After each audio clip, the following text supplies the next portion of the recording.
Let's start from the beginning, from the creation of the world to the start of the show.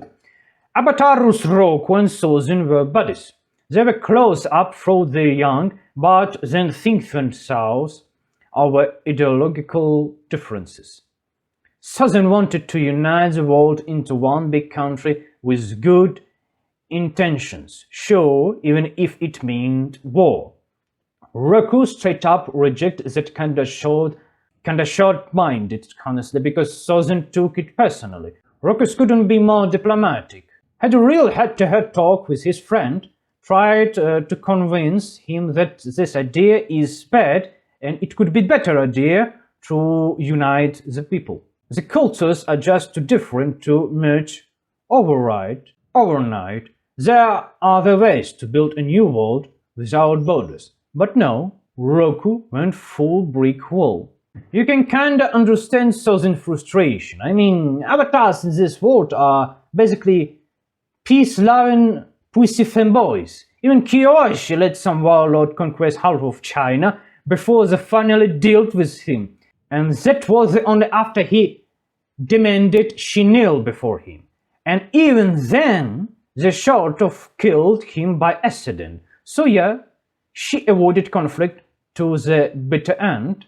And Rokku, he just flat out refused the idea. So no wonder Sozin didn't help Rokku when it matters. Rokku didn't trust his friend like human being. And still Sozin came to help him when he was in the danger. But in the end, that old grudge flared up. So many years passed and neither of them made a move to reconcile. The result? Sozin just left Rokku to die. In his eyes, the greater good, the state, mattered more. Then Sozin decided to commit genocide against the nomad, basically the world's version of wandering monks, to wipe out the next avatar incarnation. Because avatars are supposed to preserve world peace, right? That's what the four nations' spiritual leaders agreed on, but Sozin didn't like that setup and he basically turned his whole country charge into a state-controlled puppet. Meanwhile, Aang is out playing with the kids carefree. That he suddenly gets called up, told he needs to fast-track his way into manhood because big trouble brewing. Debt collectors from the central bank are coming to squeeze the temple folks dry, and it reeks of serious trouble.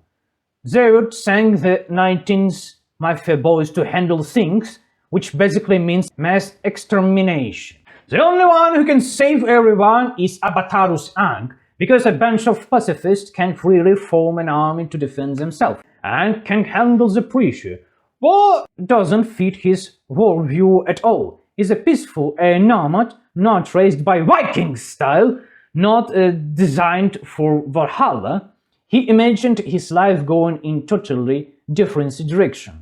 So, panicking Aang runs away from his temple, gets caught in the storm, and ends up cryogenically freezing himself in the avatar state for a whole century. What happened next is pretty obvious.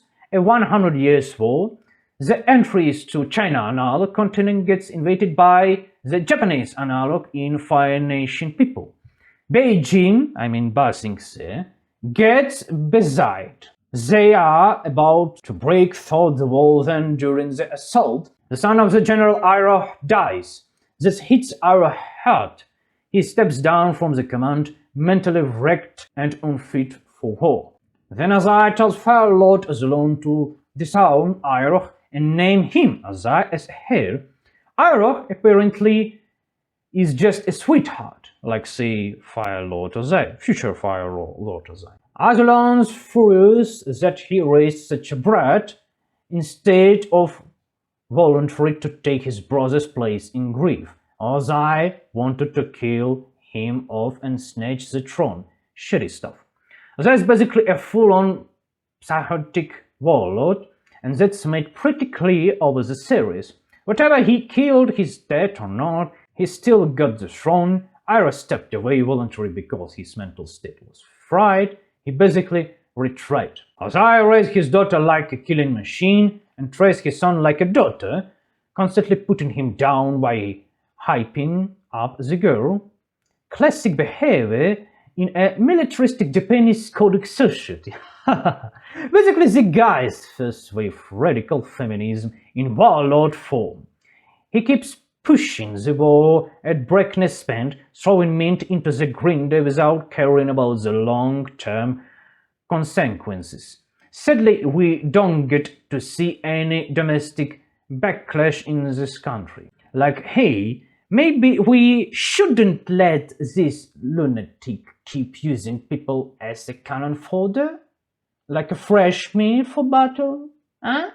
But the writers couldn't show up everything, unfortunately. Then at the War Council, Zuko critiques a general's plan, so what does as I do? Calls his own son out to Agnikai, a duel, and end up scaring and banish him. Genius parenting.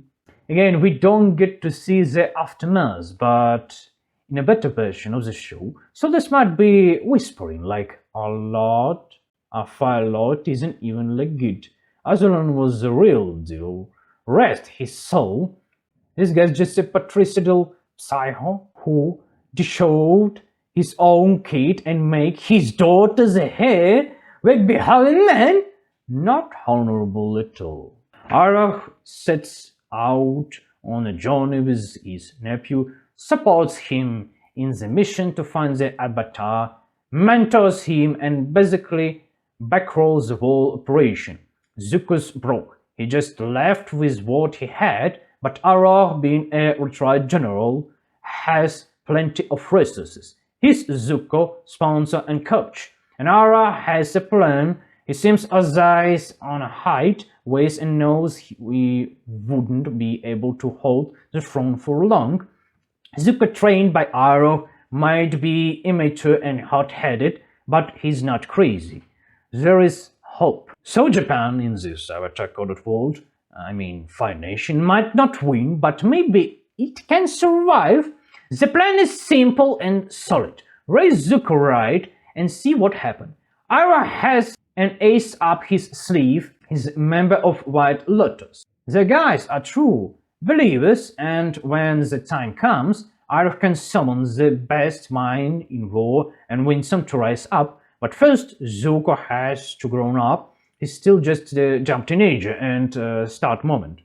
Arach's plan was clear. Actually find the Avatar, then team up him against Azai. Let the Avatar do the dirty work, take the dime, while Zuko stays out of it. That's why Zuko steps in a legitimate hair, untouched by scandal, but first he's got to stop being a teenage idiot. Zuko travels a long time and will years searching for the Avatar, no luck. But then, bam, he finds him start a line. But turns out the Avatar isn't Kamwise, but hard-hearted elder. He's just a kid, so he even matched. Zuko captures the Avatar, but Aang escapes soon after. And by the way, notice how Arach doesn't exactly hustle to help his new pick catch the Avatar. He guided him, sure, but keep it in hands off. He's playing the long game. So Avatar gets cuffed. Avatar escapes. Zuko goes off to get repairs, and Commander Zhao finds out the Avatar's alive, which means jackpot. Perfect chance to boost his career, whatever by capturing Aang alive or just wiping him out.